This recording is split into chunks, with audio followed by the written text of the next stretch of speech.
My mom, Allison Ramsey, runs an adult store. One day, I'm so tired that I doze off inside, only to end up accidentally trapped in one of those pleasure beds. When Mr. Palmer from next door walks in, he mistakes me for the store's latest doll and proceeds to pull down my hot pants. I'm going out to pick up some goods. Can you help watch the shop for a bit? The faint sound of Mom's voice reached my ears, and I mumbled a few vague responses before sinking into a deep sleep. I had no idea how long I had been asleep, but when I woke up, I felt that something was off. I was lying face down on the bed, my hands secured with something soft and rubbery, and the bed itself was folded into an unusual position that closely conformed to the curves of my body. I could clearly feel that my buttocks were raised high and my legs had been spread apart. I didn't need to look to know it was a deeply embarrassing position. The space before me was dim, as though my head was covered by a nearby curtain. Wait, what was going on? A wave of panic set in. I struggled with all my strength against the restraints binding my hands, only to realize I couldn't break free at all. It finally dawned on me that my family ran an adult store, and this must be the new pleasure bed we'd recently ordered. The bed was equipped with mechanisms that could only be unlocked through external settings once triggered. I had been completely exhausted earlier, so I just crashed on a random bed in the storeroom without even noticing it was the latest model of pleasure bed. I would usually sleep on my stomach and move around in my sleep, so I must have accidentally triggered the mechanism while dozing off. And now this single bed had locked my hands in place.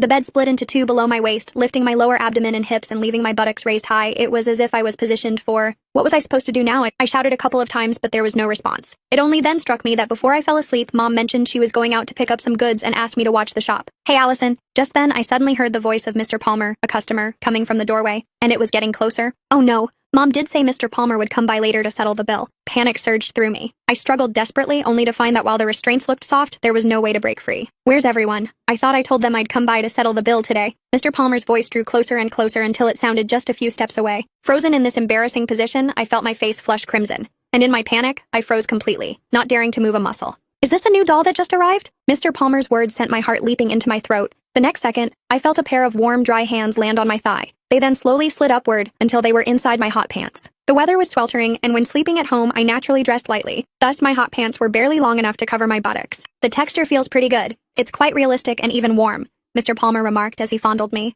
The bizarre sensation made me clench my teeth, too afraid to make a sound. If anyone were to discover I was being mistaken for a doll, it would be over for me.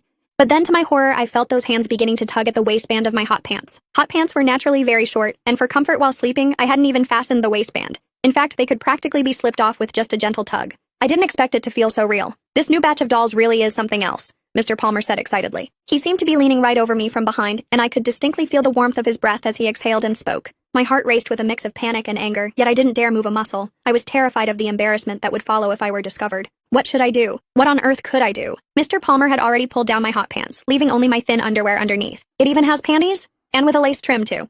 Mr. Palmer's voice grew increasingly excited. He kept stroking my buttocks, and the warmth of his touch made my heart pound wildly in my chest. Suddenly, I felt something warm,